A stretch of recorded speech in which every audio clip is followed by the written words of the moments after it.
더욱 심한 악행이라는 제목으로 우리가 말씀을 한번 묵상해 보겠습니다.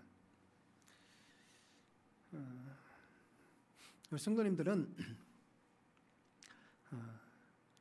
선한 사람입니까? 악한 사람입니까? 선을 행하고 살아갑니까? 아니면 악을 행하고 살아갑니까? 어떠세요? 선을 행하십니까? 악을 행하세요? 대부분 이렇게 질문하면 저는 선합니다 라고 얘기할 겁니다. 선을 행하며 우리는 살아갑니다. 그런데 자세히 들여다보면 내가 정말 선할까라는 것입니다. 저는 악한 것 같아요. 보이기는 괜찮아 보이잖아요. 그렇죠? 멀쩡해 보이고 사람이 멀쩡해 보일 겁니다. 그리고 착해 보이고 그렇게 생각 안 하실 분도 계시겠지만 착해 보이고 또 괜찮은 것 같다라고 여기실 겁니다. 그런데 저도 저 자신을 들여다보면 악한 게 참 많습니다. 보이기에는 선한 것 같아요. 그런데 실상은 악이 참 많습니다. 실례로 얘기를 드린다면 제가 보통 어릴 때 욕을 많이 배우잖아요. 그죠? 그래서 어릴 때 욕을 많이 배우는데 저도 똑같습니다. 욕을 배웠습니다. 그러다가 제가 고등학교 1학년 가을부터 교회를 다니기 시작했습니다. 그러면서 교회를 다니기 시작하면서 욕을 안 했어요. 다니다 보니까 별로 좋지가 않더라고요. 욕한다는 것 자체가 말하는 것도 그렇고 욕이란 게 이게 사람을 좀 뭐라 그래야 됩니까? 좀 그렇게 만드는 것 같아요. 그래서 특히 또 그때는 또 굉장히 열심히 했어요. 고등학교 1학년 제가 가을부터 교회를 다니면서 굉장히 열심히 했어요. 그런데 그렇게 살다가 시간이 지나다 보니까요. 어느 순간 보니까 또 욕을 하더라고요. 사람이. 그렇잖아요. 그리고 요즘도 가끔씩 욕을 합니다. 들려지진 않게 합니다. 사람들이 못 듣습니다. 제가 욕하는 건 못 들을 거예요. 그런데 속으로 욕을 합니다. 그러면 밖으로 욕하는 건 나쁘고 속으로 욕하는 것은 착할까요? 그렇지 않잖아요. 오히려 겉으로 드러나는 게 나을 겁니다. 그러면 해결될 수 있는 어떤 모습이 보여질 텐데 겉으로 표출되지 않고 속에서 악을 행한다면 그건 해결되기가 참 힘듭니다. 자기와의 문제이기 때문에 만약에 내가 나쁜 말을 하고 또는 안 좋은 생각을 하고 행동을 하는 것들이 보여진다면 쉽게 고쳐질 거예요. 특히 목사기 때문에 그렇잖아요. 목사기 때문에 성도님들한테 제가 강 권사님한테 욕하면 권사님 이 시간 막 뒤로 넘어가시겠죠, 그죠? 그러면 고쳐질 거예요. 제가 왜? 안 되는 줄 알면 하면 안 되는 걸 알기 때문에. 그런데 속으로 욕을 한다면 권사님도 모르고 아무도 모르잖아요. 저 하나님밖에 모르잖아요. 그러면 이건 고쳐지지 않는 거예요. 그래서 우리가 말씀을 보시면서 제가 좀 달라진 게 뭐냐면 큐티를 하면서 달라진 모습들이 이런 거예요. 전에는 그냥 속으로 할 수도 있고 목사지만 목사도 스트레스 받고 또 화가 날 때도 있고 짜증 날 때도 있잖아요. 그러면 속으로 그런 것들을 했어요. 속으로 분칠을 했어요. 그런데 큐티를 하면서부터는 오히려 차라리 소리를 내거나 화를 내지 속으로 그렇게 예전같이 하고 있지는 않습니다. 아직 완전히 그걸 다 끊어내지는 못했어요. 왜요? 사람이기 때문에 여전히 그런 악한 모습이 저에게 있습니다. 그래서 가끔씩 저희 집 사람이 그래요. 우울증이가 아니면 그래요. 거기 50대면 생기는 게 뭐지? 50 넘어가면 생기는 게? 갱년기인가? 우리 딸내미도 그러고 갱년기인가 그럽니다. 가끔씩 이렇게 표출을 하니까요. 그런데 거기에 오히려 저는 좋은 것 같아요. 그렇게 표출하는 게 오히려 내가 하나님 앞에서든 또 삶을 살아가면서든 그게 속으로 범죄하지 않기 때문에 차라리 드러냄을 통해서 내가 이것을 고쳐야지 하는 마음들이 더 생깁니다. 그래서 어떻게 보면 우리는 선한 것 같은데 악한 게 실제 우리의 모습입니다. 10길 물 속은 알아도 한 길 사람 속은 모른다잖아요. 오늘 같이 이렇게 마주보고 잠자던 부부도 등을 돌리면 남이 된다 그러잖아요. 그리고는 그 속에 어떤 마음을 갖고 살았는지 전혀 모른 채 서로 등을 돌리게 됩니다. 그러니까 우리가 앞으로 우리가 이 환경이 좋아지고 그러면 큐티 모임을 하게 될 겁니다. 지금 온라인으로 해도 되는데요. 우리가 처음 하면서 온라인으로 하게 되면 이게 조금 별로 안 좋을 것 같아요. 그래서 기다리고 있습니다. 그래서 큐티 모임을 하게 되면 아마 우리 속에 있는 것들 하나씩 이렇게 우리 상담하시듯이 그렇게 자기의 것을 하나씩 내어놓는 시간들이 있을 겁니다.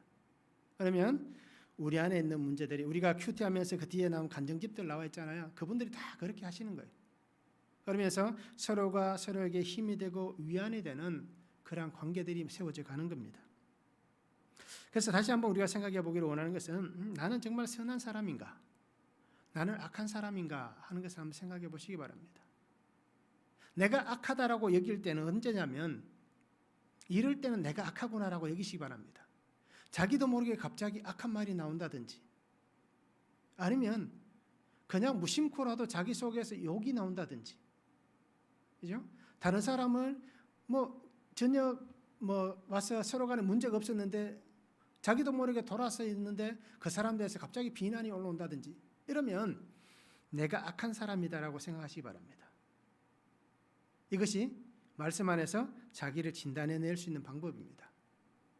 그러면 우리가 내가 악하다는 것을 인정해야만 내가 죄인이라는 것을 인정해야만 우리가 히스기야가 하나님 앞에 기도할 때 그 백성을 고치셨던 것 같이 우리가 하나님 앞에서 고침을 받고 하나님의 치료하심의 그 은혜를 보게 되는 겁니다.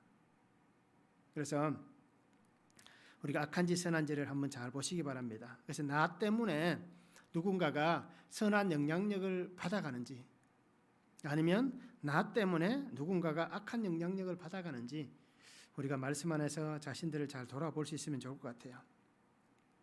그래서 우리말에 이렇게 참 어떻게 보면 선하고 악한지에 대해서 표현할 때 어떻게 보면 이 표현이 참 좋은 것 같아요. 그래서 내가 선하다라고 여겨진다면 누군가 나에게 덕분에라고 얘기할 때 당신 덕분에라고 얘기할 때 내가 그래도 그 사람에게 선한 영향력을 끼쳤구나 라고 생각하시고요. 너 때문에라는 얘기가 나오면 내가 그 사람에게 악한 영향력을 끼쳤구나. 너 때문에. 이제 전혀 어감이 다르잖아요. 덕분에, 너 때문에. 전혀 다른 것이기 때문에 내가 어떤 관계로 살아갈지를 우리가 깊이 있게 묵상해 볼 수 있는 시간이 되면 좋을 것 같습니다. 오늘 말씀 보면 므낫세가 12살의 왕이 됩니다. 그리고는 55년 동안 어떻습니까? 유다를 다스립니다. 그런데 55년은 긴 시간이잖아요. 55년 엄청 긴 시간입니다. 그런데 어떻습니까? 오늘 성경 보니까 하나님 보시기에 악을 행하여 이방에 가증한 것을 섬겼다라고 얘기합니다. 그러면서 제단을 만들고 이롤 성신을 섬기고 각종 우상을 섬기면서 악을 많이 행하였다라고 얘기합니다. 그래서 하나님께서 진노하셨더라라고 말씀합니다. 그러면서 유다와 예루살렘 주민을 깨어서 멸하신 모든 나라보다 더 악을 행하게 하였다라고 오늘 므낫세에 대해서 오늘 성경은 평가를 내리고 있습니다. 더욱 심한 악행입니다. 첫 번째 보면 악을 본받은 므낫세입니다. 1절과 2절에 보면 므낫세가 왕위에 오를 때에 나이가 12세라 예루살렘에서 55년 동안 다스리며 여호와 보시기에 악을 행하여 여호와께서 이스라엘 자손 앞에서 쫓아내신 이방 사람들의 가증한 일을 본받아라고 얘기합니다. 므낫세가 12살의 왕이 되었습니다. 그리고 55년 동안 통치를 합니다. 그런데 우리가 한 가지 주의 깊게 보아야 할 게 12살의 왕이 되었습니다. 그러면 아버지가 히스기야인 건 다 알잖아요. 그럼 히스기야가 이 므낫세를 놓을 때의 나이가 언제냐라는 것입니다. 그가 어떤 환경에 처해 있을 때에 이 므낫세를 이 땅에 놓았냐라는 것입니다. 우리가 알듯이 히스기야가 병이 들어 죽게 되었습니다. 그래서 이사야 선지자를 통해서 하나님 말씀하셨잖아요. 내 집을 이제 처리하라. 짐 정리 다 해라. 너는 이제 죽을 것이다. 라고 얘기합니다. 그때 히스기야가 어떻게 합니까? 벽을 향하여서 하나님 앞에 통곡하잖아요. 그때 하나님께서 그 히스기야의 간구를 들으시고 이사야가 돌아가는 그 길 중앙에서, 그죠? 왕궁에 나와서 시내를 지나가는 그 가운데에서 하나님께서 이사야에게 말씀하셔서 이사야가 돌아가서 히스기야를 하나님이 고쳐주시잖아요. 그 말씀으로 고쳐주시고 어떤 징표를 주십니다. 그때 히스기야가 뭐라고 얘기합니까? 하나님께서 15년을 살게 해주신 겁니다. 죽을 병에 걸렸다가 15년을 살게 됩니다. 결국 이 15년은 하나님의 은혜로 주어진 삶이었습니다. 그러면 므낫세가 태어난 때가 언제냐라는 것입니다. 그가 하나님의 은혜를 받은 그때에 이 므낫세가 태어났습니다. 그러면 이 므낫세는 어떻게 살아야 됩니까? 아버지가 하나님의 은혜 안에 생명의 연장을 받고 살아가는 삶이 되었기 때문에 아버지께서 걸어가신 그 삶의 길, 신앙의 길, 하나님 안에서의 그 길을 걸어가야 되는데 하나님 보시기에 선하고 정직한 길을 걸어가는 것이 아니라 오늘 성경에서 말씀하는 것이 세상에 정말 이보다 더 악한 왕이 없는 그러한 삶의 길을 걸어가고 있습니다. 신앙의 유산을 분명히 아버지가 물려줬을 거예요. 하나님의 은혜를 경험했잖아요. 그런데도 그가 세상의 악하고 더러운 것을 취하고 있습니다. 은혜가 있고 말씀이 있고 하나님의 복이 있고 하나님의 권능이 있는 그 가정에서 상상할 수 없는 일이 일어난 겁니다. 하나님께서는 정말 은혜 받은 그때에 하나님께서 귀한 생명을 주셨는데 정말 그 귀한 아들이 하나님의 뜻 안에 살아가면 얼마나 좋겠습니까? 그런데 오늘 성경에서 분명히 보여지는 것은 은혜가 가장 풍성한 곳에서 세상의 것을 따라가는 가장 악한 자가 태어나는 놀라운, 어떻게 보면 정말 상상할 수 없는 일이 벌어진 것입니다. 결국 이것을 다르게 우리가 보면 내가 신앙으로 잘 살아가고 있다 하더라도 우리의 자식이 신앙으로 잘 살아간다는 것은 장담할 수 없는 일입니다. 우리의 부모 세대가 신앙으로 잘 살았다고 해서 내가, 그죠? 신앙으로 잘 살아갈 수 없는 겁니다. 부모가 자식에게 신앙의 유산을 물려줘야 되는데 어떻게 보면 본인은 은혜 받고 정말 기쁘고 감격을 가지고 살아가는데도 불구하고 그 아들 므낫세에게 신앙의 유산을 제대로 물려주지 못한 히스기야의 정말 가장 큰 잘못 중에 하나가 바로 이 잘못이란 것입니다. 그런데 오늘 우리가 분명히 볼 수 있기를 원합니다. 하나님께서 은혜 받은 자에게 그 은혜의 길을 걸어가게 하십니다. 그리고는 그를 통하여서 하나님께서 은혜가 양육되기를 원하십니다. 저도 마찬가지입니다. 지난번에도 한번 말씀드렸겠지만 자녀들에게 있어서 참 이 문제가 저도 굉장히 어려운 것 같아요. 그래서 제가 우리 아이들을 이렇게 대안학교에 보냈습니다. 기독교 학교에 보냈습니다.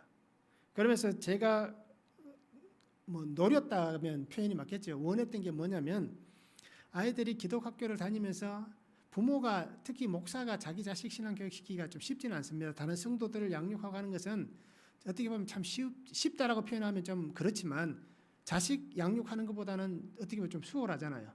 그래서 자식을 양육하는 게 참 어렵습니다. 그래서 그 아이들을 그 기독학교에 보내면서 이 아이들을 신앙으로 좀 잘 양육해 줬으면 좋겠다 하고 그렇게 제가 그런 목적도 가지고 보냈습니다. 그런데 이렇게 말씀드리는 게 어떻게 보면 맞을 것 같아요. 제가 기대했던 것에 실패는 없겠지만 지금까지 보여지는 것을 보면 좀 실패한 것 같아요. 그 부분에 있어서, 신앙 교육에 있어서. 그래서 어떻게 보면 오늘 이 말씀을 준비하면서 참 마음이 안 좋더라고요. 히스기야가 므낫세를 양육하지 못했던 이 모습을 보면서 저도 딱 이 모습 같아요. 그래서 어떻게 보면 참 오늘 이 므낫세가 나오는 게 나 때문에 므낫세가 태어났다라고 여겨집니다. 그래서 하나님 앞에 제가 기도하고 있는 것은 늘 기도합니다. 아이들을 위해서 기도할 때에 하나님께서 이 아이들을 영적 후사가 세워질 수 있도록 믿음의 후사들이 될 수 있도록 이렇게 늘 기도합니다. 그러면서 예전에는 좀 지나쳤던 부분들을 뭐 그렇게 모르겠습니다. 저희 집사람이 볼 때는 어떤지 모르겠지만 요즘은 그래도 신앙적으로 표현을 하고 신앙적으로 보이기 위해서 애를 많이 쓰고 있습니다. 예전에는 그렇지 않았거든요. 저도 목사지만 가정에서 제가 그냥 편하게 지내고 그렇게만 살았습니다. 그러다 보니까 어떻게 보면 참 제가 바르게 하지 못했기 때문에 좀 그런 모습이 보이는 것 같아요. 그래서 제가 이제 친구들이나 또 다른 선후배 목회자들 가정을 보면 그렇게 신앙 좋은 아이들이 많더라고요. 그 아이들을 보면 굉장히 부럽습니다. 왜 나는 저렇게 하지 못했을까라는 그런 늘 죄책을 갖고 있습니다. 그러면서 하나님 앞에서 이제라도 바르게 해야겠다. 그러면서 말씀에 본이 되며 살아야겠다라고 그렇게 늘 다짐을 하고 살아가고 있습니다. 그래서 이렇게 배워야 할 신앙의 삶을 배우지 못했고 어떻게 보면 배우지 못한 것 같아요. 배웠다 하더라도 어린 나이였기 때문에 아마 그걸 잊어버렸을 수도 있습니다. 그래서 이 부분에 있어서 학자들이 이렇게 해석하기도 하더라고요. 히스기야에 의해서 눌려있던 그 어떻게 보면 방백들이라든지 수많은 그 백성들이 우상을 오랫동안 섬겼잖아요. 그런데 그 히스기야에서 눌려있던 그 사람들이 왕이 바뀌고 나니까 이 어린 왕에게 강압적으로 자신들이 원하는 그 우상을 섬기며 살아가는 그 환경을 조성했다라고 그렇게 해석하는 부분도 있더라고요. 어떻게 보면 그것도 어느 정도 일리는 있을 수 있을 것 같아요. 어린 나이였기 때문에. 그러나 중요한 것은 오늘 배워야 될 신앙의 삶을 배우지 못했다는 것. 그리고 그 므낫세가 결국 그러다 보니까 눈에 보이는 이방에 가증한 것을 따라가는 것을 보여주고 있습니다. 그래서 오늘 성경에 보니까 가증한 것을 본받았다라고 얘기합니다. 이 본받았다라는 것을 우리가 그 단어를 들여다보니까요. 확립된 관습을 범하는 것을 포함한다라고 얘기합니다. 확립된 관습. 그러니까 유대인으로 따지면 율법. 그 율법을 범하는 것, 그것이 포함되어 있다는 겁니다. 그리고 혐오를 자아내는 것으로 간주되는 가지각색의 물건이나 풍속. 그러니까 바알이나 아세라 여러 가지 우상들, 그것이 포함되는 겁니다.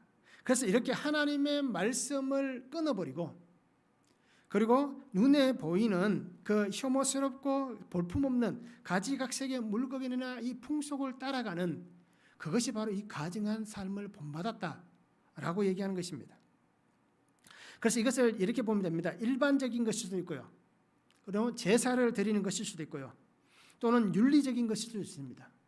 그리고 사람들과 관계된 것일 수도 있고요. 나아가서는 하나님과 관계된 것일 수도 있는 것입니다.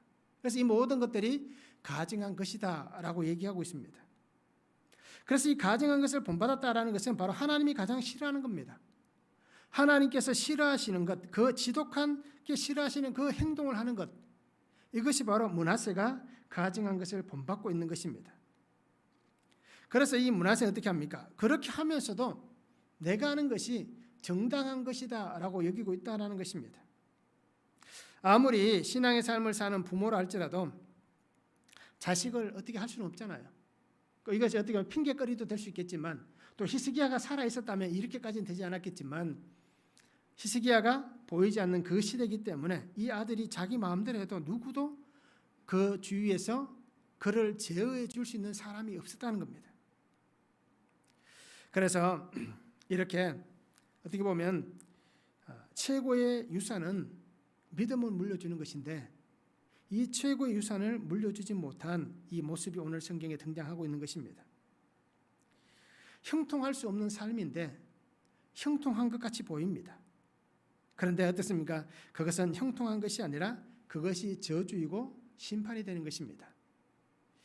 그래서 오늘 우리가 말씀을 한번 적용해 보시기 바랍니다. 신앙의 삶을 형식이나 윗선이 아닌 진실함으로 사는 모습을 보이고 있습니까? 예수님께서 말씀하셨잖아요. 회칠한 무덤이라고 표현하셨잖아요. 그래도 우리가 형식적이거나 윗선적인 그래서 진실함이 없는 그런 우리의 모습은 아닌가라는 것입니다. 우리의 삶 적용해 보면 좋을 것 같고요. 또 자녀들에게 어떤 신앙의 유산을 물려주시겠습니까? 어떤 신앙의 유산을 물려주겠는가라는 것입니다. 우리가 이 말씀을 한번 묵상해 보면 좋을 것 같습니다.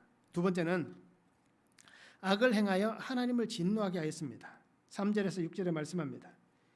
그의 아버지 히스기야가 헐어버린 산당을 다시 세우며 바알들을 위하여 제단을 쌓으며 아세라 목상을 만들며 하늘의 모든 일월 성신을 경배하여 섬기며 여호와께서 전에 이르시기를 내가 내 이름을 예루살렘에 영원히 두리라 하신 여호와의 전에 제단들을 쌓고 또 여호와의 전 두 마당에 하늘의 일월 성신을 위하여 제단들을 쌓고 또 흰놈의 아들 골짜기에서 그의 아들들을 불 가운데로 지나가게 하며 또 점치며 사술과 요술을 행하며 신접한 자와 복수를 신임하여 여호와 보시기에 악을 많이 행하여 여호와를 진노하게 하였으며 라고 말씀합니다. 므낫세는 아버지 히스기야가 오랜 시간 동안 종교개혁을 통해서 헐어버린 또 백성들이 함께 동참하면서 헐어버렸던 그 산당들, 우상들을 또 어떻게 합니까? 다시 재건합니다. 그래서 바알을 위해서 제단을 쌓았습니다. 아세라 목상을 만들었습니다. 1월 성신을 경배하며 섬겼습니다. 하나님의 거룩한 성전에 제단을 쌓았습니다. 그리고 하나님의 전 마당입니다. 안뜰과 바깥뜰. 그러니까 안뜰은 제사장이 다니는 곳이고 바깥뜰은 일반 백성들이 들어갈 수 있는 곳입니다. 그래서 이렇게 성전의 안뜰과 바깥뜰에 1호 성신을 위해서 제단을 쌓았습니다. 즉 하나님의 성전뿐 아니라 모든 땅에 이렇게 우상을 세우는 일을 악행을 저지릅니다. 그러면서 흰놈의 아들 골짜기라는 표현이 나옵니다. 이것은 불로 태우는 그러니까 인신제사입니다. 아이를 불 가운데 지나가게 한다라고 표현하는 성경은 불에 태워서 죽이는 겁니다. 자기 신에게 아이를 그렇게 불태워 죽이는 겁니다. 얼마나 끔찍합니까? 그죠? 살아있는 생명을 그렇게 우상에게 이렇게 바칩니다. 그걸 누가 했습니까? 므낫세가 했다는 겁니다. 그러니까 정말 이 악행을 표현할 수가 없습니다. 너무나도 많은 악행을 이 므낫세가 자행하고 있습니다. 정말 아버지가 힘들게 개혁을 일으켰습니다. 선대 왕들도 하지 못했던 개혁을 일으키면서 정말 견고한 틀을 다져놓았습니다. 아시리아의 그 침략 앞에서도 어떻게 합니까? 하나님을 의지하고 하나님의 붙잡음을 통하여서 하나님께서 그들을 땅에서 어떻습니까? 구해주셨잖아요. 사내립의 공격을 하나님 막아주셨고 또 그 땅에 부강할 수 있도록 그 힘든 상황에서도 나라가 부강할 수 있도록 하나님이 은혜를 주셨고 또 외적의 침입이 없는 그런 평안의 때를 누릴 수 있도록 하나님이 해주신 것은 아버지 히스기야가 온 백성이 함께 유월절을 지키며 하나님 앞에서 믿음으로 살았기 때문에 그 은혜를 주셨습니다. 즉 신앙의 견고한 터전을 다시 놓았습니다. 그런데 그 견고한 터전 위에다가 다시 어떻게 합니까? 하나님께서 정말 금지하시는 그 악행을 자행하고 있습니다. 어떻게 보면 어떻게 하면 좀 더 악하게 살까? 어떻게 하면 조금 더 악한 모습일까? 이걸 연구하는 것 같습니다. 하다가 어떻게 합니까? 하나님의 성전까지 침범을 합니다. 1월 성신 하늘의 해와 달을 섬깁니다. 그리고 그곳에 정말 하나님께서 싫어하신 우상의 제단을 샀습니다. 우리가 알듯이 예수님 시대에도 그랬잖아요. 마카비 시대에 분명히 그런 일이 일어납니다. 하나님의 성전인 그 예루살렘 성전 앞에다가 제우스 신상을 세운 것과 똑같습니다. 정말 그런 악한 일을 이 므낫세가 하고 있습니다. 우리가 영화나 드라마에서 보면 가끔씩 이런 장면이 나오잖아요. 살인마가 어떻게 합니까? 내가 사람을 몇 명 죽였다. 나는 언제 있었던 그 살인마보다 내가 더 뛰어난 살인자이기 때문에 그 사람이 50명을 죽였는데 나는 60명을 죽였다. 그리고는 그것에 대해서 굉장히 자부심을 갖고 그렇게 법정 앞에 서는 것을 우리가 볼 수 있잖아요. 영화나 드라마에서 보여집니다. 그런데 실제로 우리가 알듯이 우리나라에도 그런 살인마가 있을 거예요. 그죠? 그리고 외국에도 그런 살인마들이 참 많습니다. 그러면서 자기가 했던 일에 대해서 굉장히 수치심도 없고 그리고 그것을 정당하게 여기고 있습니다. 어떻게 하면 내가 누구보다 더 악할까? 내가 더 악한 자다라는 것을 보여주는 삶을 그들이 살아갑니다. 바로 오늘 므낫세가 그러한 삶을 살아가고 있다라고 여겨도 어떻게 보면 정말 과하지 않다라고 표현할 수 있을 겁니다. 이렇게 악을 행하는 므낫세입니다. 그런 그에게 하나님께서 어떻게 합니까? 진노하셨다라고 말씀합니다. 열왕기하 21장 11절에 보면 열왕기하 21장도 보면 바로 이 므낫세에 대한 얘기가 같이 나오는 부분입니다. 11절에 보니까 유다 왕 므낫세가 이 가증한 일과 악을 행함이 그전에 있던 아모리 사람들의 행위보다 더욱 심하였고 또 그들의 우상으로 유다를 범죄하게 하였도다라고 얘기합니다. 그러니까 아모리 사람들보다 그 행위가 더 심했다라고 얘기합니다. 하나님께서 아모리에 대해서 굉장히 강하게 말씀하셨잖아요. 아모리는 하나님이 용서하지 않았습니다. 그런데 그 아모리보다 더 악하다는 겁니다. 말씀에서. 므낫세의 이 악행으로 인해서 결국 하나님의 진노를 피하지 못합니다. 열왕기하 21장 12절과 13절을 보니까 그러므로 이스라엘의 하나님 여호와가 말하노니 내가 이제 예루살렘과 유다에 재앙을 내리리니 듣는 자마다 두 귀가 울리리라. 내가 사마리아를 잰 줄과 아합의 집을 다림보던 추를 예루살렘에 베풀고 또 사람이 그릇을 씻어 엎음같이 예루살렘을 씻어버릴지라 라고 말씀합니다. 유다와 예루살렘에 재앙을 내린다라고 말씀합니다. 그러면서 듣는 사람들의 귀가 울릴 만큼 엄청난 하나님의 징계가 있을 것이다 라고 말씀하시고 있습니다. 그러면서 사마리아를 잰 줄이라고 얘기합니다. 사마리아를 쟀다는 것은 이 사마리아가 바르게 되어 있느냐 아니면 잘못되어 있느냐 그것을 평가하는 줄이었습니다. 우리가 추는 잘 알잖아요. 건축을 할 때 추를 내립니다. 그래서 이것이 바른가 잘못되는가를 구별합니다. 그래서 잘못되면 헐고 새로 지어야 됩니다. 그렇듯 하나님의 줄과 이 추가 지금 이 예루살렘 안에 있다는 겁니다. 그러면서 이 므낫세를 향해서 또 이 예루살렘을 향하여서 하나님께서 사람이 그릇을 씹어 엎음같이 내가 씻어버리겠다. 깨끗하게 하나님께서 정리해버리겠다 라고 지금 말씀을 하시고 있습니다. 즉 하나님의 진노는 내리시기로 작정하셨다면 그 재앙을 하나님이 분명히 내리십니다. 하나님은 범죄한 사람들에게 참으시고 그를 용서하시지만 그가 죄를 고백하면 그의 죄를 용서해 주시지만 그 죄에 대한 대가는 누가 치러야 됩니까? 자신이 치러야 되는 겁니다. 우리가 생각할 때 오해할 수 있는 부분이 바로 이겁니다. 내가 죄를 지어도 내가 잘못했어도 하나님 앞에 용서를 구하고 하나님 용서해 주시면 다 끝나겠지 라고 하는 것이 우리의 잘못된 생각입니다. 성경을 보시기 바랍니다. 어느 곳에서든지 성경에서도 죄를 고백하고 용서를 얻었지만 그 죄에 대한 대가는 자기가 분명히 치렀습니다. 우리가 잘 알고 있는 다윗 어떻습니까? 분명히 죄에 대한 대가는 다 치렀습니다. 그러기에 오늘 이 하나님의 진노는 내리시기로 작정하셨다면 하나님은 이 엄청난 고통과 아픔을 분명히 그에게 주시는 겁니다.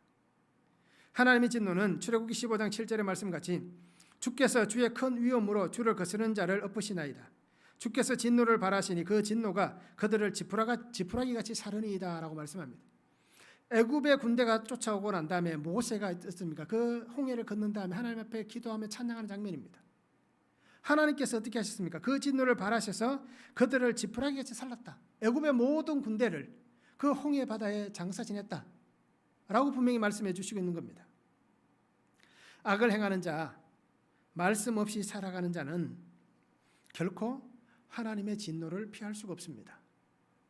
그러기에 매일매일 우리가 말씀을 바라보시기 바랍니다.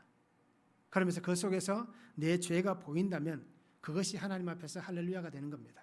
내 죄가 보여져야 오늘 내게 은혜가 임하는 것입니다. 말씀을 한번 적용해 보시기 바랍니다. 나는 어떤 우상들을 만들어서 하나님을 진노하시게 하고 있습니까? 내가 지금 만들고 있는 우상은 뭡니까? 무엇으로 하나님에게 내게 진노가 임하도록 하고 있습니까? 하나님 앞에서 어떤 죄와 악을 사하고 있습니까? 내 죄와 내 악은 무엇입니까?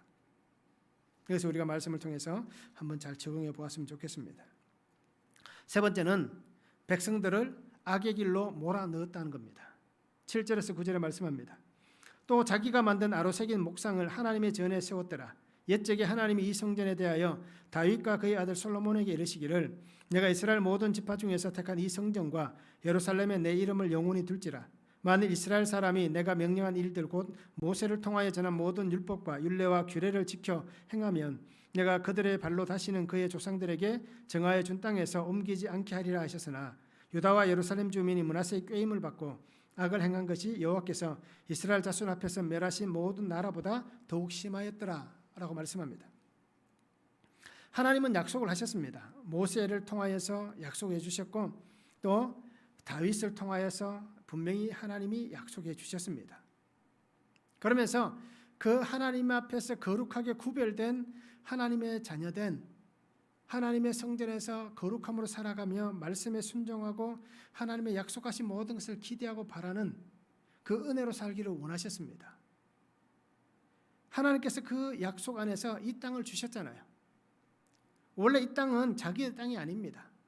그런데 하나님이 아브라함에게 약속하셨던 그 땅이었기 때문에 그 후손들이 이 땅에 돌아와서 살 수 있는 은혜를 주셨고 그 땅의 거민을 쫓아내 주셨습니다.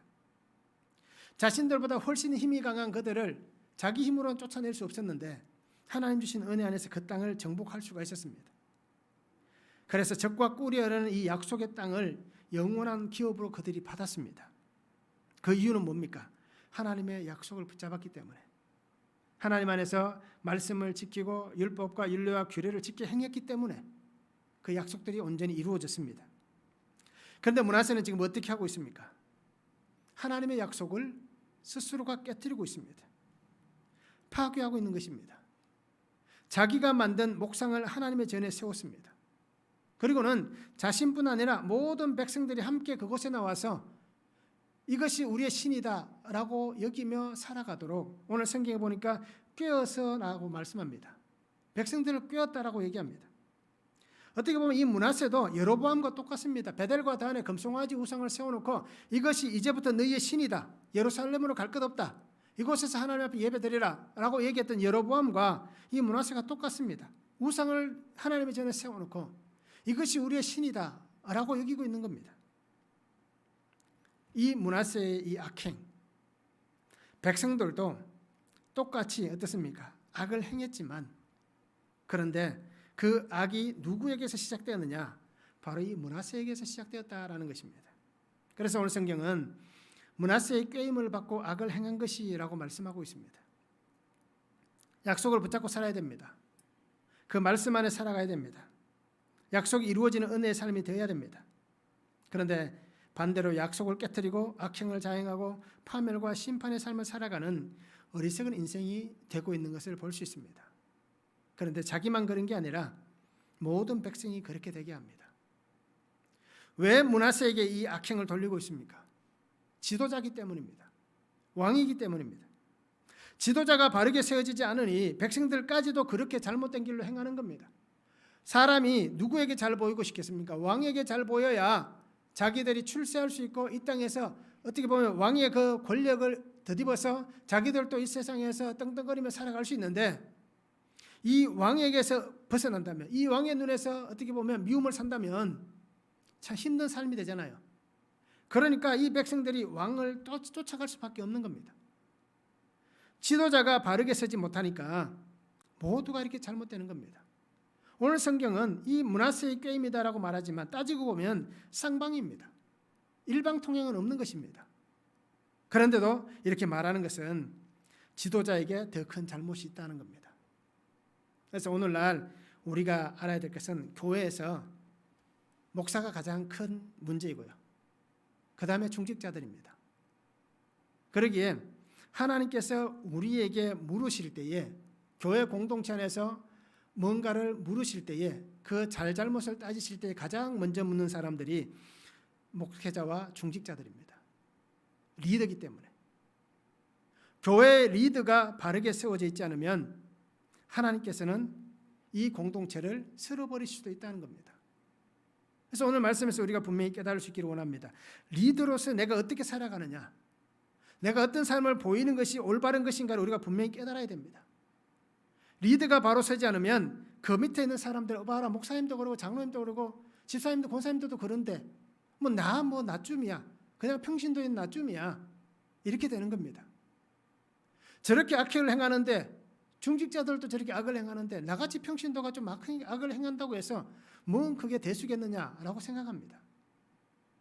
그래서 우리가 가정에서도 그러잖아요. 부모가 잘못된 행동을 하면, 악을 행하면 자식들은 그냥 보고 배우는 겁니다.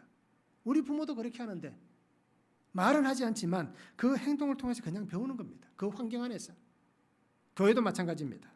그러기에 오늘 이 유다도 마찬가지였습니다. 왕이 이렇게 하니까 쌍방의 문제였지만 백성들도 똑같이 그렇게 하는 겁니다. 그래서 오늘 하나님은 그것을 바로 이 므낫세가 깨었다라고 얘기하는 겁니다. 그리고 오늘 우리는 리더가 된 분들은, 또 앞으로 내가 리더가 되실 모든 분들은 바르게 깨어 있으시기 바랍니다. 그리고 하나님께서 우리에게 주신 이 공동체 안에서 나의 사명을 잘 감당하며 이루어가시기 바랍니다. 의도적으로라도 우리가 선을 행할 수 있는, 옳은 길을 걸어갈 수 있는 그러한 삶이 되었으면 좋겠습니다. 회칠한 무덤이 좋은 것은 아니지만 그러나 이렇게 의도적으로라도 그렇게 하다 보면 내가 거기에 어떻게 보면 잘 만들어져 갈 수 있습니다. 처음에는 힘들어서 도저히 안 되겠지만 그 의도적으로 하다 보면 그렇게 되어 갈 수 있습니다.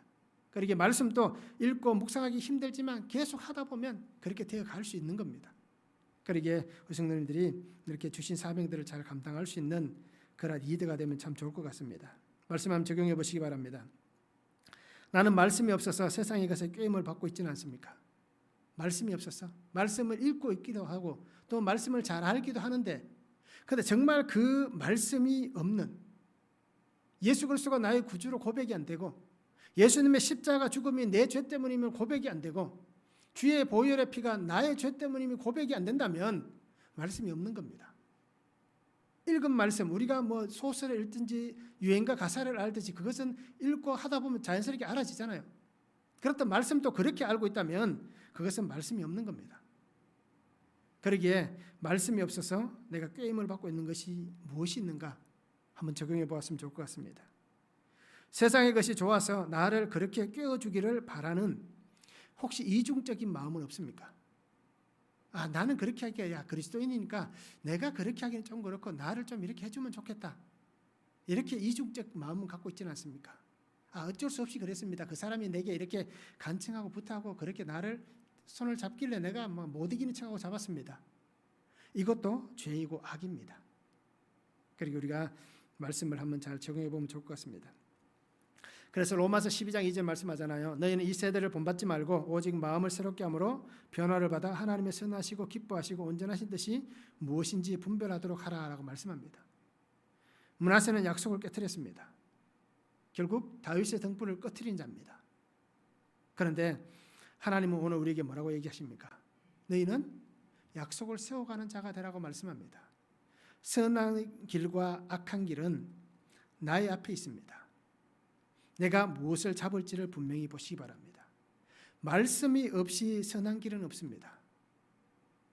또 말씀 안에 살아가면서 악한 길도 없습니다. 그러기에 나의 앞에 있는 선한 길과 악한 길은 말씀으로 우리가 잡을 수 있는 겁니다. 그리고 우리 성도님들이 자랑하고 내세울 것 없는 인생이 바로 나다라는 것을 고백하시면서 하나님 앞에서 우리가 믿음으로 온전히 살아갈 수 있는 삶이 되면 좋을 것 같습니다. 그래서 힘들고 어려운 이 시대를 살아가지만 하나님께서 우리를 정말 좋게 평가하시는, 정말 하나님이 기뻐하실 만한 그런 신앙의 신실함으로 우리가 아름다운 삶을 살아갈 수 있기를 소망합니다. 오랜 시간 왕으로 있으면 무엇합니까? 그죠? 악한 자였다. 그리고 세상에 정말 이보다 더 악한 자가 없었다 라는 이 평가를 받는다면 55년 동안 왕이 되면 뭐하고 장수를 누리면 뭐하겠습니까? 그리고 우리 모든 성도님들이 더 하나님 안에서 하나님의 선하고 온전하신 뜻을 분별하고 나의 주, 나의 그리스도, 예수님과 함께 복음 안에서 믿음의 아름다운 삶을 살아가는 복된 삶이 되면 참 좋을 것 같습니다. 기도하시겠습니다. 사랑의 아버지 하나님 감사합니다. 오늘도 귀한 시간 은혜를 주시고 주의 말씀으로 역사해 주심에 감사를 드립니다. 오늘도 주 안에 우리를 세워주시고 하나님 앞에 부르심에 감사합니다. 아버지 하나님, 더욱 심한 악행을 행하는 므낫세와 같은 인생이 되지 않게 하여 주시옵소서. 하나님께서 우리를 긍휼히 여기실 때에 주님이 나를 향하여 손을 내미신 그 손을 붙잡고 믿음으로 나아가게 하시고 믿음으로 살며 하나님의 신실하심을 날마다 닮아가는, 그래서 이 땅에 살아가면서 하나님의 사람이었습니다 라는 그 아름다운 칭송을 듣고 또 하나님이 나를 보실 때 잘했다, 정말 잘했다라고 칭찬하신 그 아름다운 믿음의 삶이 되어지도록 주님 은혜를 다하여 주시옵소서. 그래서 어느 곳에 있든지 무엇을 하든지 정말 주의 뜻을 잘 분별하게 하시고 특별히 말씀으로 잘 순종하며 살아가게 하시고 더 중요한 우리의 자녀들에게 아버지 하나님 믿음의 유산을 잘 물려보낼 수 있는, 흘려보낼 수 있는, 그래서 하나님 사랑하는 자에게 천대까지 은혜 베푸시겠다 약속하신 그 약속의 아름다운 역사가 우리 가문 가운데에 세워지는 영적 후사, 믿음의 후사들이 아름답게 세워져가는 그 은혜를 누릴 수 있도록 주님 축복하여 주시옵소서. 함께 하실 하나님을 기대하며 예수님의 이름으로 기도하옵나이다. 아멘.